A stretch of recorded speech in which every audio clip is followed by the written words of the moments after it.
Assalamualaikum warahmatullahi wabarakatuh. Halo animal lovers, kembali lagi di channel Arena Edukasi, tempat dimana kita bisa menambah wawasan dan mencari hiburan. Kali ini kita akan obrolin tentang kura-kura common snapping turtle, beberapa kendala atau penyakit atau hal-hal yang tidak diinginkan ketika memelihara common snapping turtle.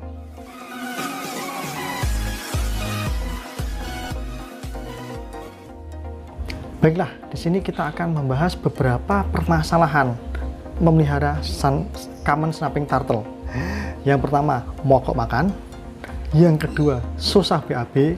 Dan yang ketiga, ini ada sedikit luka di anggota tubuhnya. Bagaimana nanti cara mengobatinya, penanganannya. Seperti itu ya, kita per poin dulu. Yang pertama, jika teman-teman punya common snapping turtle atau kura-kura CST atau kura-kura predator seperti ini kok mogok makan, itu teman-teman jangan terlalu khawatir, karena dia itu sifatnya rakus, makannya banyak.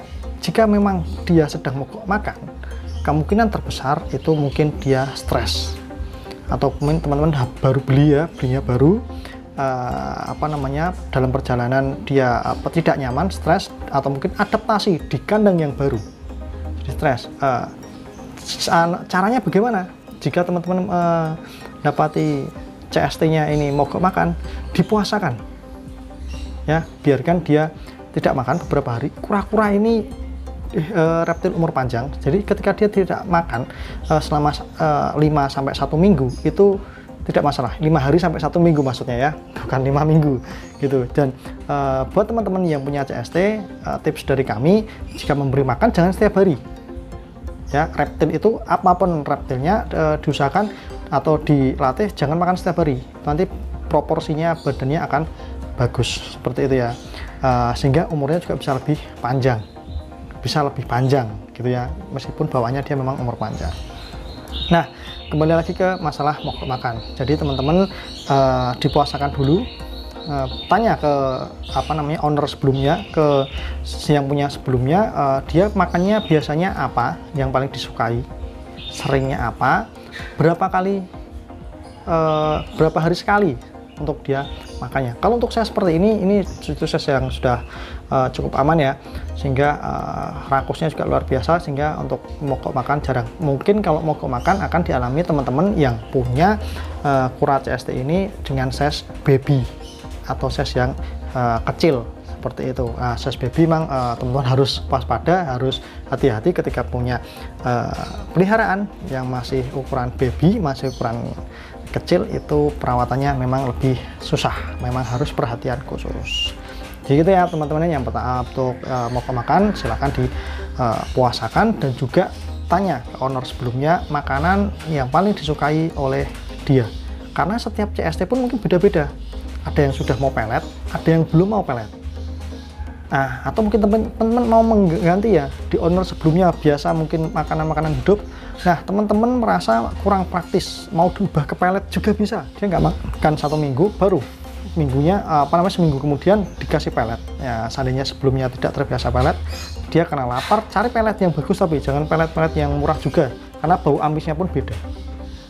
Mereknya apa teman-teman nanti bisa searching. Itu yang pertama, tanya ke owner sebelumnya. Selanjutnya teman-teman cari tahu tentang makanan kesukaan CST, ataupun mungkin hewan yang lain ya, reptil yang lain, teman-teman cari tahu makanan paling suka, karena setiap kura-kura itu beda karakternya. Misalnya si Benroki, Yellow Belly, dada merah, itu karakternya beda-beda, sehingga makanan kesukaannya pun juga beda-beda. Ya, teman-teman harus tahu. Jangan sampai teman-teman beli si Benroki, di rumah punya kura-kura Brasil misalnya, dikasih sayur mau, beli si Benroki atau leher panjang dikasih sayur juga, ya nggak mau. Betul ya. Jadi teman-teman cari tahu makanan utamanya, favoritnya seperti apa. Kembali ke CST. Yang pertama, mogok makan, kita di solusinya. Yang kedua, dia susah BAB, susah pup, buang kotorannya itu lama. Caranya gimana? Caranya dari kami itu yang pertama dijemur rutin di matahari pagi gitu ya. Jangan terlalu lama, mungkin ya bisa, yang mungkin kalau biasanya 10 menit, karena ini belum pupnya belum pup, dalam waktu beberapa hari, mungkin bisa 15 sampai 20 menit. Ya, penjemurannya durasinya ditambahkan, dan kalau biasanya mungkin 2-3 hari sekali, ini mungkin bisa rutin setiap hari sampai diapung. Kalau dijemur belum bisa, nah selanjutnya teman-teman jemur sambil beri air hangat ya, hangat kuku. Jadi di di wadahnya, di boxnya itu dikasih air hangat kuku, jangan air panas, nanti mateng CST-nya ya. Hangat kuku, kemudian CS-nya dimasukkan, dicemplungkan. Itu tunggu beberapa saat, biasanya nanti dia terus akan buang kotoran. Kalau masih belum juga, nah ketika teman-teman rendam tunggu 10 menit misalnya, belum buang kotoran, itu angkat, lus atau raba gitu ya bagian bawahnya, atau disikat bagian bawahnya itu wah ini udah. Nah ini ya bagian bawahnya ini sambil dilus-lus seperti ini. Nah, atau disikat juga boleh pakai sikat bayi itu ya.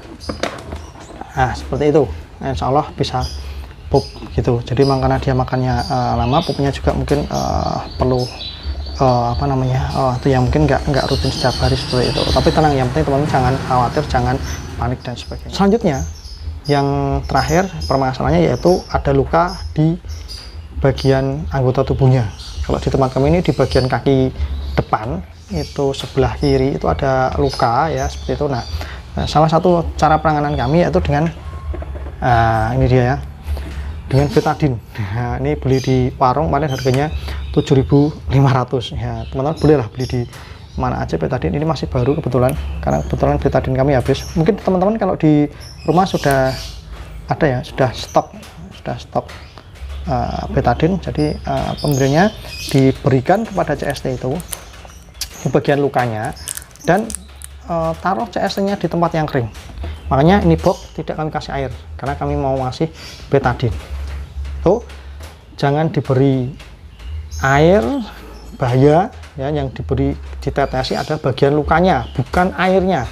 Ditetesi betadine bagian lukanya, dibiarkan kering. Berapa lama itu nanti terserah teman-teman. Mau semalam misalnya diberi jam 9 jam 10 malam tidak dikasih air, pagi setelah subuh itu ya, paginya baru dibersihkan, kasih air sambil dijemur. Nah ini cara pemberian betadine ya teman-teman, ini harus hati-hati. Karena CST karakternya memang sangat galak, punya gigitan yang sangat keras, sehingga teman-teman perlu harus hati-hati ya. Ini CST kami ada luka, kalau teman-teman lihat di bagian depan ya, mana ya, di bagian ini ada luka seperti itu.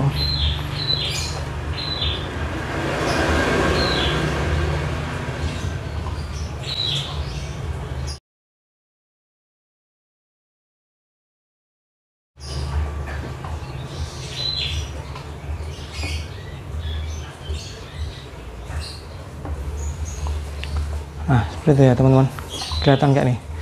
Juga kelihatan ya, ada sedikit luka di bagian kakinya.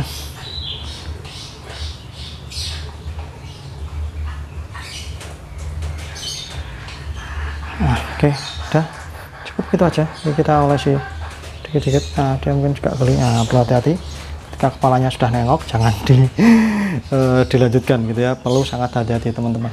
Itu kayak sudah kelihatan. Nah ini biarkan gini aja udah di tempat yang kering seperti itu. Dan juga jika di rumah teman-teman ada anak-anak atau nah itu diamankan, dipastikan ditutup seperti ini dan ditempatkan di tempat jangan yang memancing mereka untuk tahu atau penasaran. Oke, itu sedikit tips pemberian betadine-nya, karena kebetulan lukanya juga tidak begitu parah, hanya sedikit di bagian depan kiri tadi, sehingga pemberian betadine-nya pun tidak terlalu banyak gitu ya. Gitu ya teman-teman. Ada beberapa tips dari kami. Jika memang teman-teman punya kura-kura CST atau mungkin kura-kura yang lain mengalami permasalahan yang sama, semoga tips tadi bermanfaat. Terima kasih. Buat yang belum subscribe, silahkan subscribe dan nyalakan loncengnya supaya mendapatkan notifikasi video-video terbaru dari kami. Dari saya cukup. Assalamualaikum warahmatullahi wabarakatuh.